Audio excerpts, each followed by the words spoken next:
15, 14, 13, 12, 11, 10, 9, 8, 7, 6, 5, 4, 3, 2, 1, 0.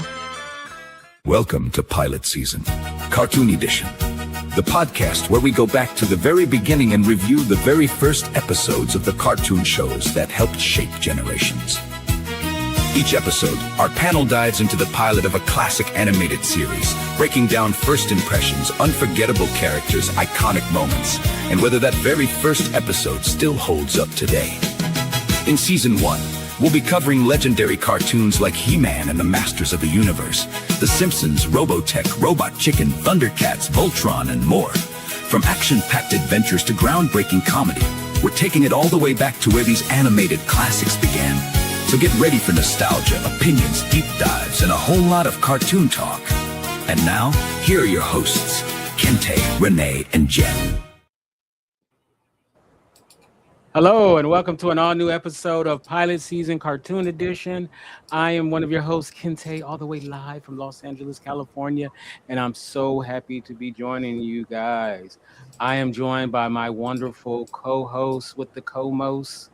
I'm gonna start off with the one and only Jen from Hawaii. How you doing, Jen? I'm doing good. I was so excited about this particular episode because I have never seen this cartoon before, and I was pleasantly surprised. So I'm excited. I'm really happy to be here, especially to be all the way live from Hawaii.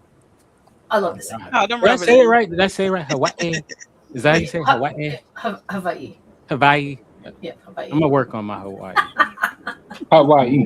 I've been here for let's just say decades, and I still mispronounce everything. So, yeah. And joining us for her first episode is the wonderful, the beautiful, the talented, the mysterious Renee. How you doing, Renee? I'm good, Kinte. How are you? I am excelente.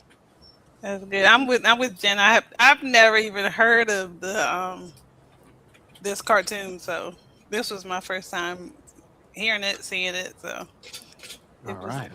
By the way, your hair looks great. Thanks. All right. So this next person, he is actually from Hawaii. How do you say it? How do you pronounce your lovely state? It's 50-50. Some people say Hawaii, some others say Hawaii. A lot of the older people, what they call kapuna, would say Hawaii.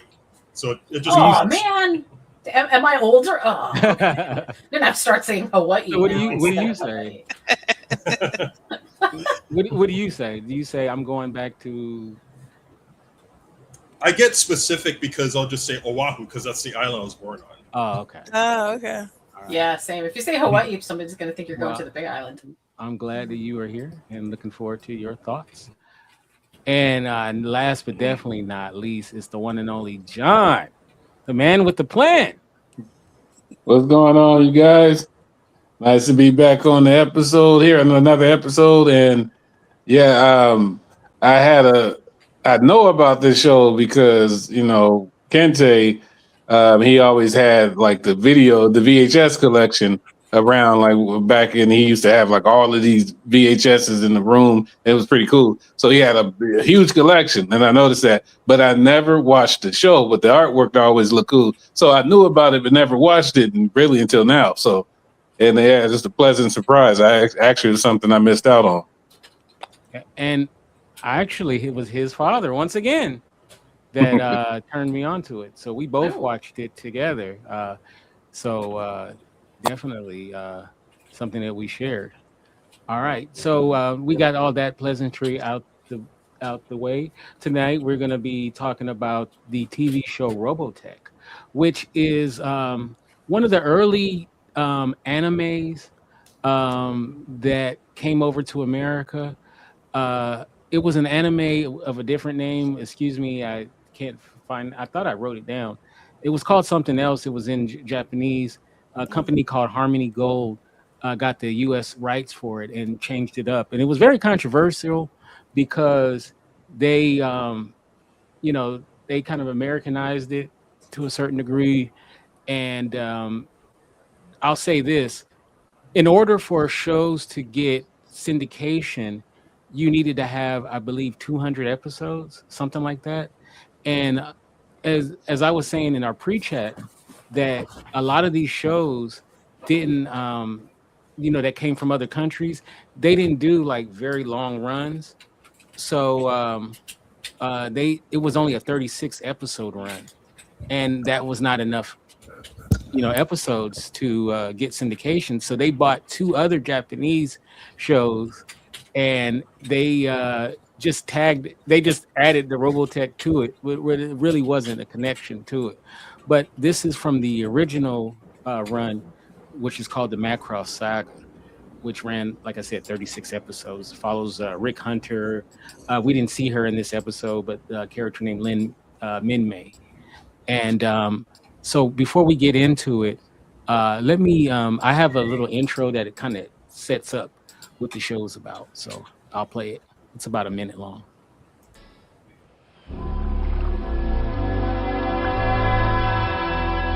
In the year 1999, high above Macross Island in the South Pacific, a phenomenal event occurred in the skies which altered the course of human history. A gigantic alien spaceship broke through the very fabric of hyperspace on a collision course with the Earth. During its uncontrolled fall from the sky, the plummeting space fortress produced shockwaves of incredible force.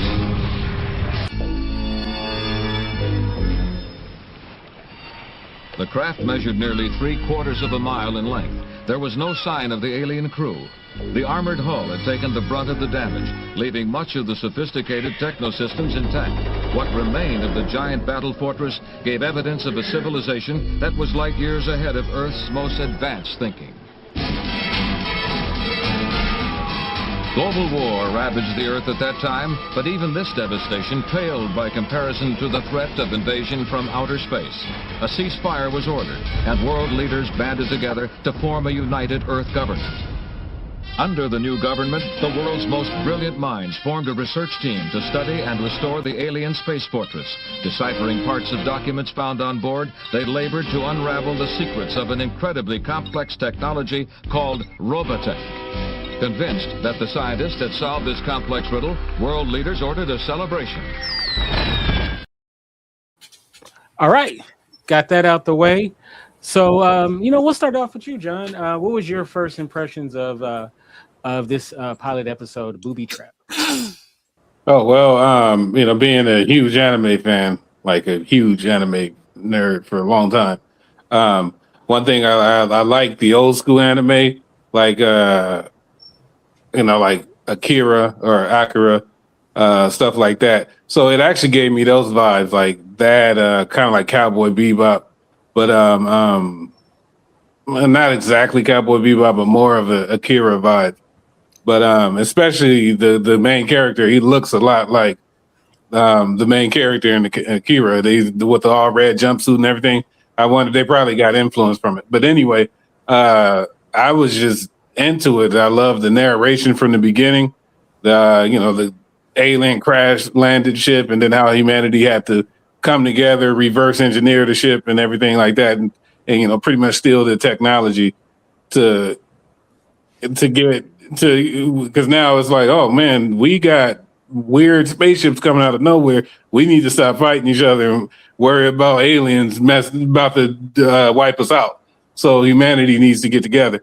And so that was cool. And just one thing about anime, which I love, is the mature type of dialogue. Like, for instance, with the captain, where they say, "Hey, there's no smoking in there," and he has his little pipe, and he's like, "Oh wait, what? Oh, I'm just holding my mouth. It's not even lit," and stuff like that.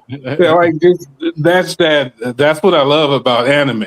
And then so a lot of them can be a little cringy, but this one didn't have none of that in there. Like, you had they take this stuff serious, and the dialogue represents that. So from the artwork, the music was good too.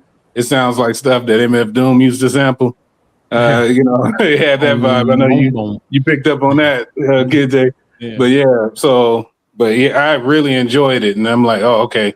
And of course, I see what you're talking about with the whole Americanization. That the episode got cut off way too short, so it's like, oh man, I gotta binge watch this now. No, it's really good. And I love Tina Turner as well, anime. Yeah. All right, so we'll go to Alan. What was your thoughts on Boobytrap? Your impressions. Had you ever seen it before? No, this is my first time seeing it, and there are two things. Like, one was just the tone of the story, and the other was the look. The look reminded me of, I think, like the second anime I've seen, which would have been G-Force, and this was even long after it was out. So I think when they're airing on Cartoon Network. So for some reason, like, that came into my mind when I was watching it, and then with the main character, of course, I got the Top Gun feel, just hot shot pilots and all that type of stuff, and yeah, it was something just perfect for the 80s. I did like the fact that they used the year 1999, like, do that, especially like now when you think like, oh, this is what they think 1999 is going to be, or like just what they're going to use for the year. So that was kind of interesting. That was funny. I was going to actually say that when after the clip was that they thought 99, the year 99, 2000. Remember there was those big thing like, oh man, all this crazy stuff was going to happen then, and all this, and not so much, not quite like that. But yeah, you're right. You're definitely right. So all right, Jen, we're going to get to you, but I want to go to Renee. What was your initial thoughts of Boobytrap? Well, it was, I guess, different from me. Like, I don't necessarily consider it anime. I'm not an anime person, but when my nephew was little, I would watch it with him. So it's different from what I would watch with him. But and I think, I don't know, it's because I'm older now. I was drawn more to like how Rick and Roy interact with each other. Yeah. And he reminds me, like, Rick reminds me of like a young guy who's like, I can do all these cool things, and Roy's like, okay, you need to grow up. So I think I was drawn more to like their interaction. I watched the whole thing, but that was what stuck out the most for me. But I thought, it was different. I had never heard of it, so. There was actually a scandal about the Roy character because the black girl that worked on the bridge. Yeah. That's like his love interest on there. It was like at the time it was like back then scandalous that that he had a black love interest. So I say back then, that sounds so long ago. I know, right? Back then.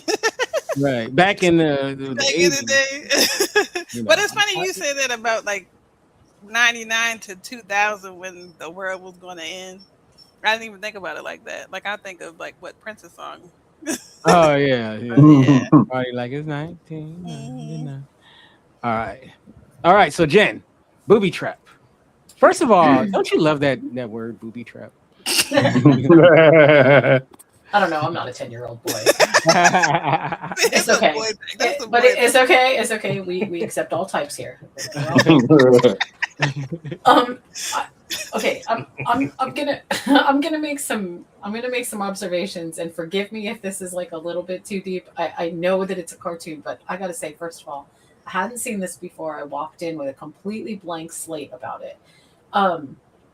First thing that I really liked is I love the aesthetic of things being sort of mecha human. Like, I love that aesthetic. It's super cool. Second thing is, and I did go look this up after I watched the show, but I found out that this came from a series of Japanese stories that were that I never would have heard of. So I've got something new to read too, which is super great. Something called Super Dimension Fortress and Super Dimension Cavalry and a bunch of those. So that looks really good. The thing that stood out to me, because this was clearly made for a U.S. audience at a time when U.S. audiences were not introduced to anime yet, is that and I mentioned this in the pre-broadcast, the storytelling here is incredibly multidimensional. And although it's not necessarily serial yet, like it's not, you don't have to watch the show that happened before. Well, okay, I take that back. In episode 1 and episode 2, I think that it's true. You probably do need to watch those back to back. But for the most part, you could watch episode 9 of this series and you can have a pretty good idea of what's going on without seeing episode 1. And I hate to sound like the old person, but way back when, we didn't have storytelling that was sequential, where you really have to watch things in order to understand them. In fact, networks used to say, no, don't do that, because then if we have people that haven't seen episode 4, they won't watch episode 5. So we've definitely come a long way. But I love the fact that this show sort of uses or utilizes that quasi serial storytelling, where it's like you could watch season 1 episode 9 and not know a whole lot, but if you do watch the first 2 episodes, you're going to learn so much backstory. You're going to learn so much about the characters and sort of their character drama and what brings them together, so that when you watch episode 9, you're going to feel like you're way ahead of the game. I feel like this was way beyond its time. Am I wrong? No, you're right. I definitely, when I saw it when it aired, I'm dating myself, that it was nothing like anything that, like I give you an example. I think I kind of mentioned this last week. You know how G.I. Joe, when a plane would get shot, they would always parachute out, right? Right. And in that show, like, you got shot, you died. Yeah. And it was like it was jarring at the time, because I didn't see anything like that before. Like, characters die, there's relationships, there's love triangles, there's as it goes on, it's like a really dramatic show. And I mean, it was definitely nothing like anything else that was on television at the time. And we're going to talk a little bit about Rick Hunter, the main character, but I found a clip of the actor who played him. Mm-hmm. Now, this is a recent clip, so he's an older guy now. But this is a short clip of him just kind of talking about it. Tony Oliver, writer, actor, and director, and producer. Whatever pays the bills. Absolutely, yes. My biggest takeaway from your career was Rick Hunter, because that's your first role in voice acting, correct? Certainly most enduring, yeah. Yeah. So how was that experience for you? Well, I was a brand new actor, so I literally was terrified the entire time I was doing it. I was honestly just thrilled to have a gig. And anime was nothing back then. No, they called it Japanimation mostly back then. No. Yeah. And to be working on something that after a few weeks of work started to realize this is different, this is special. Mm-hmm. So that was fun, but I was mostly just hoping to God not to get fired. How can they get rid of Rick Hunter? Well, because if I wasn't acting well, then they would have to, wouldn't they? All right. Yeah, I thought that was pretty cool. I'm gonna try to in the future have more clips of the actors who play the characters, because I think that just adds it. The lady that was sitting next to him is the second lead. Her character's name is Minmei. She doesn't appear in the first episode, so that's the only reason why I didn't include her talking, because we're just talking about the first episode. I forgot that she's not included in the first episode, but she's a main character.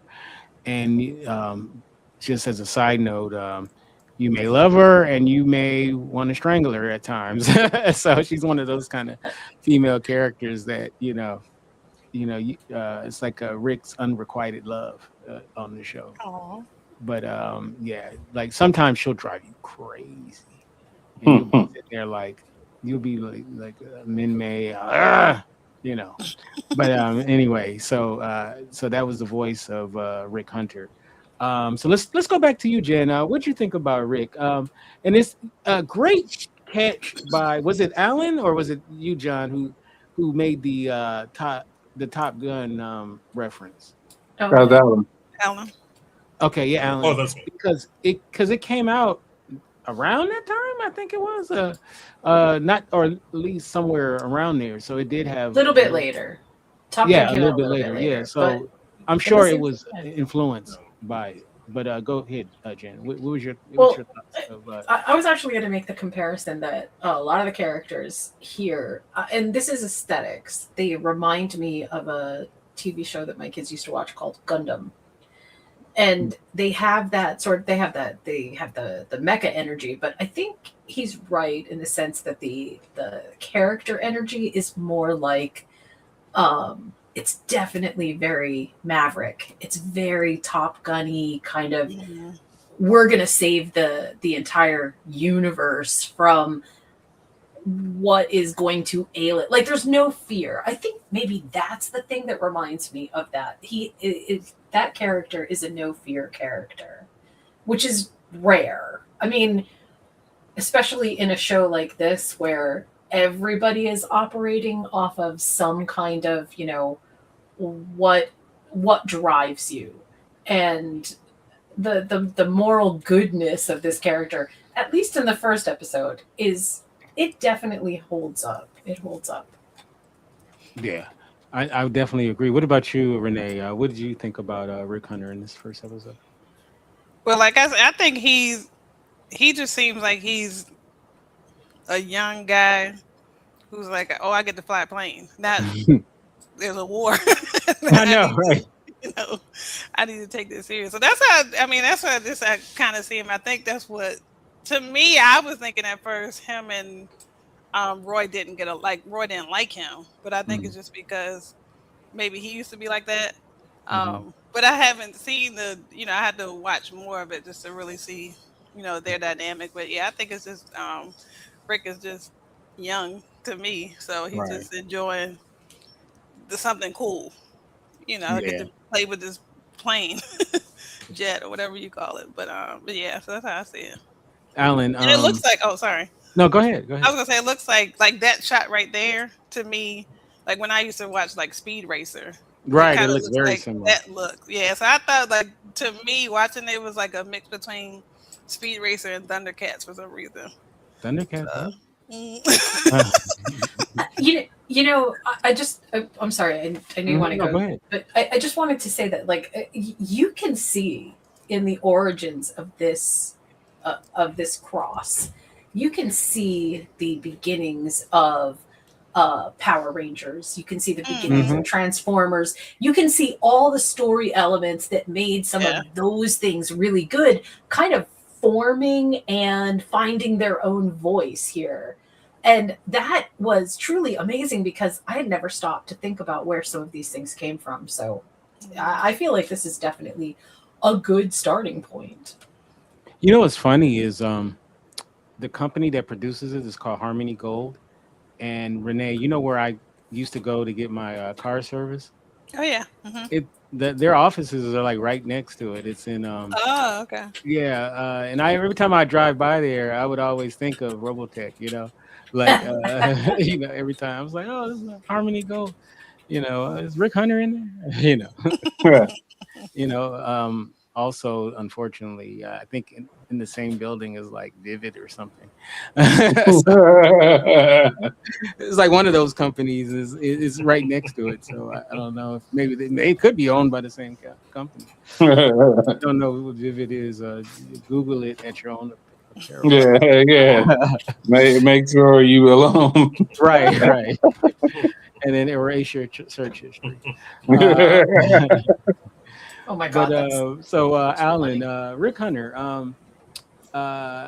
you watch a lot of anime, right, Alan? I haven't really watched all that much. Like just like a few like the main cartoons of just like, the main stuff. Okay. Ultron, but I didn't watch a lot of. Yeah. Oh, okay. What was your take on the Rick Hunter character? For like Rick Hunter. Yeah. Yeah, I mean, Rick Hunter is just. Aside from the Top Gun feel the more I thought about it, I thought of like a lot of like hotshot characters from other movies. Like the other character I thought of was actually Mahoney from Police Academy. Because there was a little bit of like, just like the wise ass like schemer part of it, because he's just like, hey, look what I can do, and then the other guy's like, what are you doing? Yeah. And of course he's doing it all perfectly, so you can't really get mad at him. Right. Right. And what about you? That's immediately what I got from. Now, John, you do watch a lot of anime. How would you, as someone who watches a lot of anime, how would you, does Rick Hunter kind of fit in that kind of mold of a lot of anime type characters?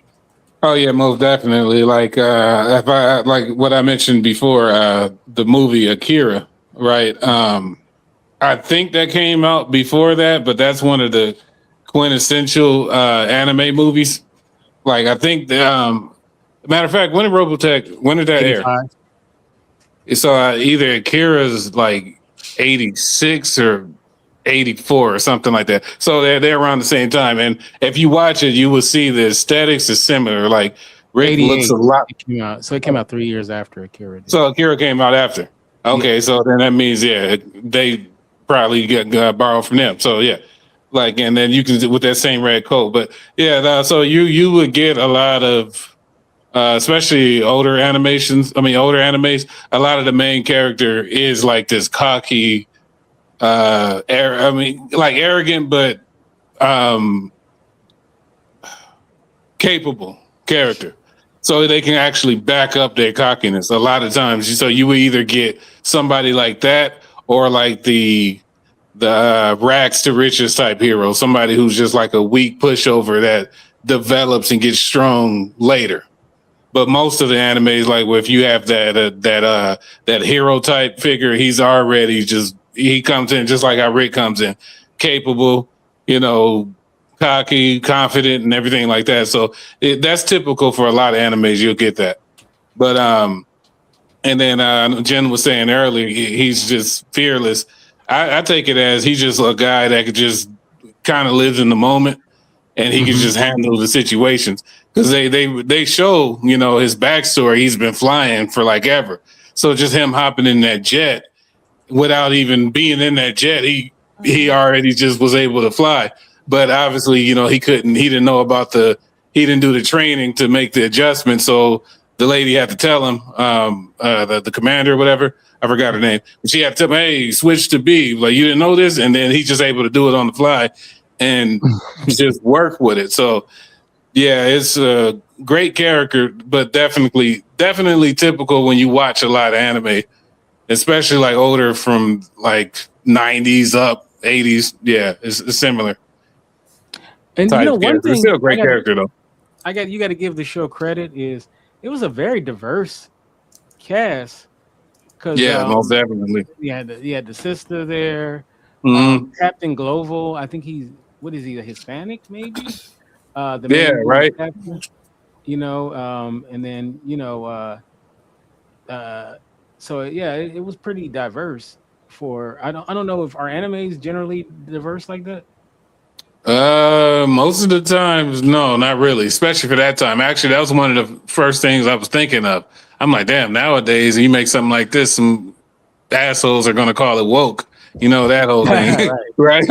Like, and then so excuse my language, but yeah. So I was like, this is interesting. Even for that era, I'm like, wow, there's a lot of diversity in here. You don't normally see that. So that's actually different.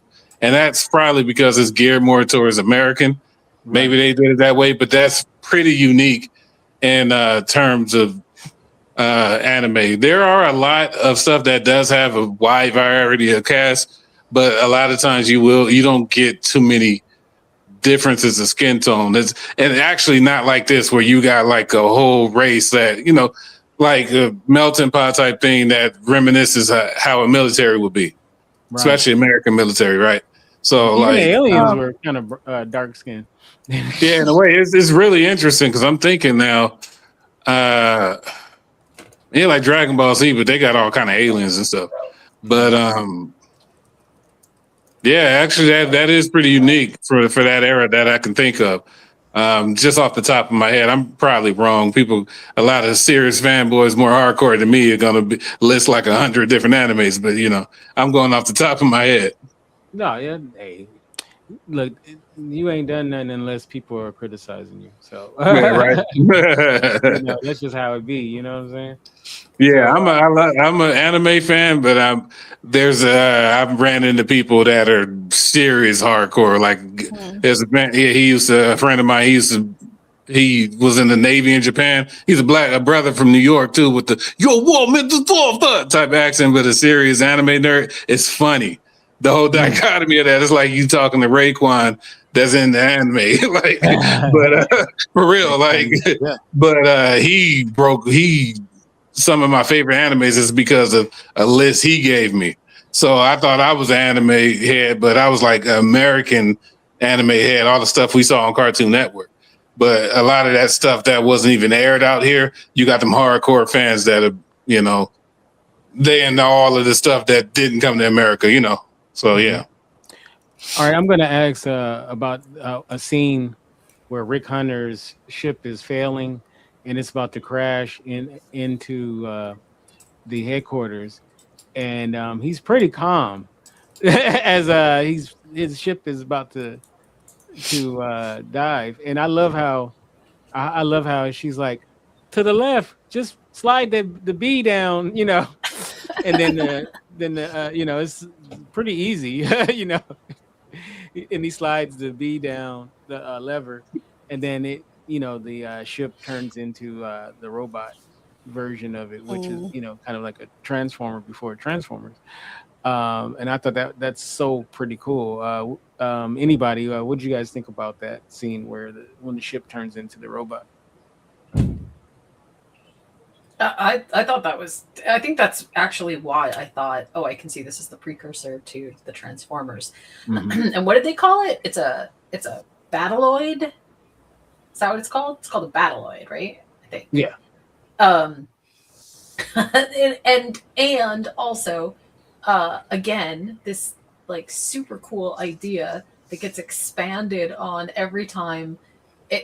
Every time it seems like they need something, they find new tech to figure it out. And I love that. Because it reminds you of the of what human ingenuity can do, but it also reminds you that this is I should say off-world, that this is alien tech. And so we don't know what it's going to do, and that makes half of it super surprising whenever we see it. We don't know what's going to happen. Yeah. So, Renee, your ship is barreling down to Earth. You got to hit B. Well, I was gonna say because he is a stunt pilot. So right. You know how sometimes you just have skills for something, and you're thrown into something, an experience, and you don't think about the risk. Everything just kicks in and you do it. So I think it's kind of like being a mom.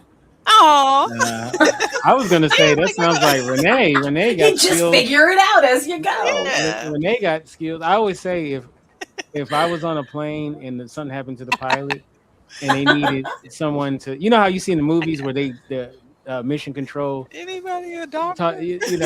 They'll say, well, you guys, we'll walk you through it. I would say nominate Renee because she probably would be able to land that plane. Thanks. Pretty I'll good. try. She's pretty good at a lot of stuff. So just so that I know, Rick Hunter hadn't had any training before, right? Like he was just thrown into this plunge. He was just a civilian pilot, right? Yeah. Okay. Yeah, not in like they said, stunt pilot. Yeah. But he wasn't. I think he was just in the plane when it happened, so he just had. Yeah, he's not military. He's not military, so he didn't have a specific Robotech technology. That's what makes him dope. Right, he was able to just hop in and figure it out on the fly and dodge missiles and stuff. This guy's a beast. That is crazy. Yeah, because doesn't Roy say, how do you know how to do that or something like that? Yeah, right. He's like, wait, how did you? Yes. There was a moment though where they were shooting and he did get a little scared. He was like, ah! Yeah, when the screen blanked out because he thought he was shot, but he was like, oh, he's still alive. He's like, they shooting. I made you look. Hey, that's my go-to song karaoke night right there. Oh yeah, there you go. There you go. All right. So before we get on out of here on this episode, and then we give our grades, watching episode 1, Boobytrap. We'll start off with you, Renee. Could you see yourself watching more episodes? Yeah, because I want to see what happens. Like, does he? I just want to see what happens between Rick and Roy, and then the girl that you're talking about. Oh yeah, now you're gonna you love brought that. her up a couple times. I want to see. Oh, you're gonna love that storyline. So yeah, so I would watch again. It's funny because a lot of stuff that, like this one, you can tell it was made a long time ago because it looks old. Mm-hmm. But most stuff like that, I'm like, oh, I don't know if I want to watch that, but I would probably watch this again, at least a couple episodes, just to see if I really like it. Oh, and before I ask everybody else about what they watch it again, the score is so phenomenal. that score, like the different music that you'll hear repeated, obviously, is so cool. Like even that boom, boom, boom, and all of that stuff. Like I'm sitting there thinking, like I can make that a rap song. Like there's a lot of the changes in the score. Definitely, I think you could probably hook that up, John, and make some hip hop with it. Oh, man, I was hearing it. I was like, man, like I said earlier, it was like this is some stuff. The stuff Doom used to sample. Yeah. I think, and even Dale the Funky Homo Sapien. He's mentioned stuff Robotech a couple times in songs. That makes sense. I know he's a serious anime head too. Yeah, there's this thing on here called protoculture, which is like the life force or whatever, the force or whatever that they're the aliens are after. And there's a song, I can't remember what song it was, but he's talking about it. So what about you, John? Could you see yourself watching more episodes? Oh, you got to watch. That's the perfect pilot. They left it on a cliffhanger. So I'm like, I'm looking at that. I was like, oh man. He was like, okay, you got me. You can't just watch that and be like, all right, that's it. Nah. I mean, unless it's like, what are you, blind? Like, it's like it was like, or you just went to sleep or something, or I don't know, like you in a coma or something. Like, nah, you got to watch the next episode. They did an excellent job making you want to watch the next episode. So yeah. And they're all on YouTube, by the way. So you could see them. Actually, if you just go back to the link I gave you, I think they're all like back to back. You could just keep watching. Yeah, I did see which that. is so cool.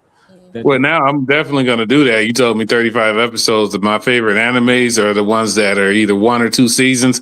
And I love stuff like that because then you can get it over with and they're not milking it. Yep. Yeah. It has a beginning, middle, and end. So, yeah. All right. What about you, Alan? Could you see yourself watching more of Robotech? Definitely. Like they just did a great job of just basic setting up the characters, just enough to where even if it's something that you weren't really into at first, again, like I'll echo everybody else, that ending is just like, how can you not just want to watch it again? You're like, wait, what? Yeah, because like you're kind of get into it, and then when it ends, like then you're kind of really into it. It was like, wait, you're gonna stop there? I was like, okay, I'll just keep watching. Like even if it's just like that one other episode, just like, no, I gotta watch more than one. Right. Oh, and a question I should ask Alan as well as Renee, as artists yourselves, how much do you look at the art style when you watch like a cartoon? Is it as an artist? Is it like something you really, really focus on? I think so, especially if something animated, because I'm getting more into like learning animation now. But I think just overall anything, especially cartoon style, because I write and illustrate children's books, so I always look at the art just to see how detailed it is. Well, I'm like, some things I'm like, it looks simple because I can tell how they put it together, but watching it may not look simple to other people. You know what's funny? I just realized it looks like we're replacing his face with our faces. I just realized that. Pilot tomorrow. That's funny. And last but definitely not least, Jen, what about you? Can you see yourself watching more episodes of? Oh, definitely. I actually went over to the Robotech website, which apparently is new and upgraded. Oh, wow.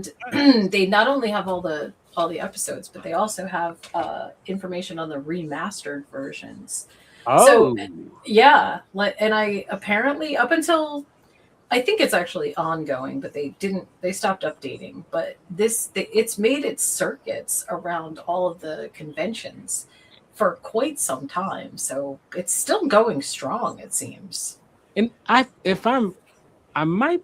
They were years ago. They were thinking about doing a live action version, and I think it might have been Robert Rodriguez that was thinking about doing it because he also was going to do another cartoon that John knows I like a lot called Fire and Ice as well. Those were two. So but I believe he was looking at doing Robotech as well, but that was years ago. So I don't know whatever happened with that. So There was supposed to be a sequel to this, by the way, but it apparently it was like right at the time when the U.S. And the yen ratio was like way off, and so they scrapped it. But you can still find apparently a lot of the material that was supposed to be put into the sequel. You can still find it. It's been kind of repurposed. So it's 3 parts. Yeah. Because this is the I didn't know Macross that. saga. Yeah, this is the Macross saga, which is the one that everybody fell in love with, and there's 2 other sagas that take place years after these events happen in the Macross saga. So yeah, but technically they kind of shoehorned it into a sequel. So there's really just one Macross saga, to be honest with you. Right. But which is like 36 episodes, something like that. I mean, I say definitely go to the Robotech website because it's super cool. But definitely don't go to Harmony Gold's website because it looks like somebody developed this in 1994 and forgot to update it. So Well, you know what? Next time I'm in that area, I'm gonna go to their offices and chew them out about their website. yes, and pitch a better website. Hey, you know what? I have a designer friend who would love to do your website. You know what? I'm gonna get you a deal. Dude, all I can say is no. I mean, right? All I can say is no. So, and then if I can't get you one at Harmony Go, I'll go next door to visit. To answer your question about would I watch even more of this, I already am like so invested in what the story is, not just because the story was good, but also because I am just seeing, of course I see tropes everywhere, but I'm seeing so many early anime Western tropes that I had no idea where they came from, and this definitively puts those tropes in this series. So it's great. I really, really enjoyed it a lot. It was a good choice. Cool, yes. All right, so let's do the scoring. We'll start off with you, Jen. The score is 1 out of 10, with 10 being the highest. So what do you give it? All right, I am going to give this a 7.7. Not as high as our He-Man Masters of the Universe, but definitely way up there. All right. And we'll go with you, Renee. Ladies first. I give it a 6. A 6. Okay. Just because I haven't seen it, and I didn't get super into it, but I would like to watch a couple of episodes to see. Okay. 6, pretty cool. What about you, John? What do you give it? Shoot, right now, like 7.8, 7.9, just from what I'm seeing. All right, 7.8. All right. And last but definitely not least, Alan, what would you give it? So while I was watching, I was thinking 6, but after the ending, I actually go 8. 8. All right. Nice. All right. And What about you, Kinte? Oh, thank you for the setup. I give it a 9.5. Okay. Yes, 9.5. Wow, that's high. high. I really love this cartoon. It's one of my faves of all time. So definitely. All right. With that said, we will start off with you, Alan. How can we catch you?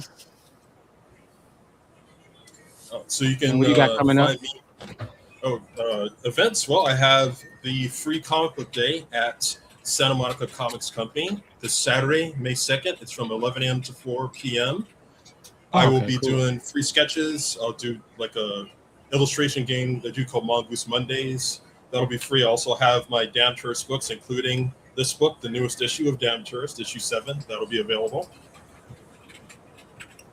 All right. So that's what you All can right. find. And I'm gonna try hard to make it there. That'll be fun.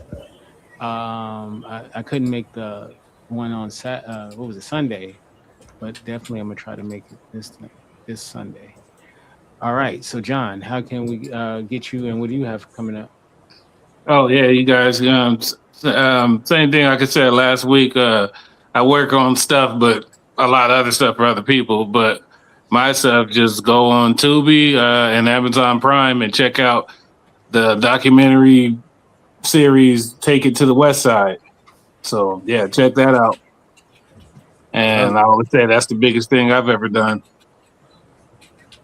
But it won't be the biggest thing you will ever do, for sure. No, Oh, nice. nice. That's going to be our next podcast. I mean, there's a lot more going on now, but that's the biggest thing that I ever put out. So, yeah, that's my go-to right there to let people know how serious I am about this. And when you guys watch that, everything you see on that visually, so from the graphic design to the sound design to the recording to the editing to the VFX to the color correction, from the everything, the camera work and all that is done by me specifically. All right. So, yeah, there you go. All right. And Jen, what can we look for you? Well,